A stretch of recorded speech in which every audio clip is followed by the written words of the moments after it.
ಈ ಥರ ಸ್ಕ್ಯಾಲಪ್ ಸ್ಕೇಲಲ್ಲಿ ಇಲ್ಲಿ ಚಿಕ್ಕ ಸೈಜ್ ಸ್ಕ್ಯಾಲಪ್ ಬೇಕಂದ್ರೂ ಮಾಡ್ಕೊಳ್ಬೋದು, ಇದು ದೊಡ್ಡ ಸೈಜಲ್ಲಿ ಬೇಕಂದ್ರೂ ಮಾಡ್ಕೊಳ್ಬೋದು.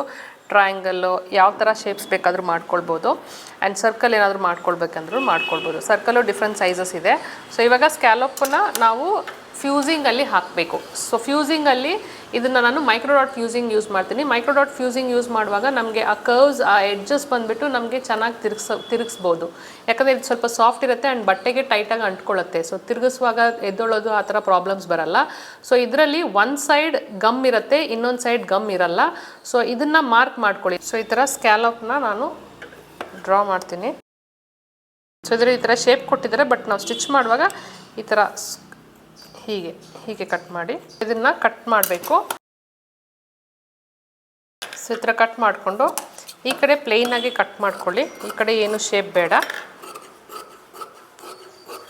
ಸೊ ಇದನ್ನು ನಾವು ಮೇನ್ ಫ್ಯಾಬ್ರಿಕಲ್ಲಿ ಅಂಟಿಸ್ಬೇಕು. ಈ ಕಡೆ ಗಮ್ ಇರೋ ಕಡೆ ಬಟ್ಟೆ ಮೇಲೆ ಇರಬೇಕು. ಈ ಥರ ಇಟ್ಕೊಂಡು ನಾವು ಅಯನ್ ಮಾಡ್ಕೊಳ್ಬೇಕು. ಈ ಥರ ಅಯನ್ ಮಾಡ್ಕೊಳ್ಳಿ.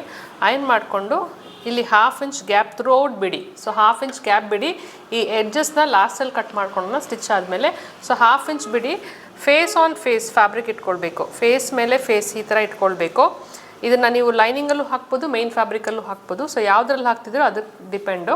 ಸೊ ಬಟ್ಟೆ ತೆಳ್ಳಗಿದ್ರೆ ಇಲ್ಲ ಟ್ರಾನ್ಸ್ಪರೆಂಟ್ ಇದ್ದರೆ ಲೈನಿಂಗ್ಗೆ ಸ್ಟಿಕ್ ಮಾಡಿ, ಇಲ್ಲ ಅಂದರೆ ಗೋ ಫಾರ್ ಮೇನ್ ಫ್ಯಾಬ್ರಿಕಲ್ಲಿ ಸ್ಟಿಚ್ ಅಂಟಿಸ್ಬಿಟ್ಟು ಫೇಸ್ ಆನ್ ಫೇಸ್ ಹಿಂಗೆ ಇಟ್ಬಿಟ್ಟು ನೀವು ಸ್ಟಿಚ್ ಮಾಡ್ಕೊಂಡು ಬರಬೇಕು. ಈ ಎಡ್ಜಲ್ಲಿ ಈ ಫ್ಯೂಸಿಂಗ್ ಇದೆಯಲ್ಲ, ಫ್ಯೂಸಿಂಗ್ ಎಡ್ಜಲ್ಲಿ ಬರಬೇಕು. ಫ್ಯೂಸಿಂಗ್ ಮೇಲೆ ಸ್ಟಿಚ್ ಮಾಡಬಾರ್ದು. ಫ್ಯೂಸಿಂಗ್ ಮೇಲೆ ಸ್ಟಿಚ್ ಮಾಡಿದ್ರೆ ನಮಗೆ ಟರ್ನ್ ಮಾಡುವಾಗ ಕಷ್ಟ ಆಗುತ್ತೆ. ಸೊ ಈಸಿಯಾಗಿ ಟರ್ನ್ ಮಾಡಬೇಕಂದ್ರೆ ಎಡ್ಜಲ್ಲಿ ಸ್ಟಿಚ್ ಮಾಡ್ಕೊಂಡು ಸ್ಟಾರ್ಟ್ ಮಾಡ್ಕೊಳ್ಬೇಕು.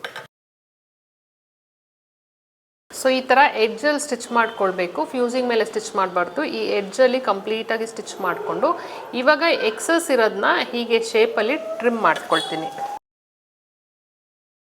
ಅಲ್ಲಿ ಈ ಥರ ಟ್ರಿಮ್ ಮಾಡಿಕೊಂಡು ಈ ಕಾರ್ನರಲ್ಲಿ ಟ್ರಿಮ್ ಮಾಡ್ಕೊಳ್ಳಿ. ಈಗ ಇನ್ ಬಿಟ್ವೀನು ಅಷ್ಟೇ ನಿಮಗೆ ಬೇಕಂದರೆ ಸ್ವಲ್ಪ ಹೀಗೆ ಟ್ರಿಮ್ ಮಾಡ್ಕೊಳ್ಳಿ. ಈ ಕಡೆ ಟರ್ನ್ ಮಾಡ್ಕೊಳ್ಬೇಕು. ಸೊ ಟರ್ನ್ ಮಾಡುವಾಗ ನಿಮ್ಗೆ ನೋಡಿ ಆ ಫ್ಯೂಸಿಂಗು ನಿಮಗೆ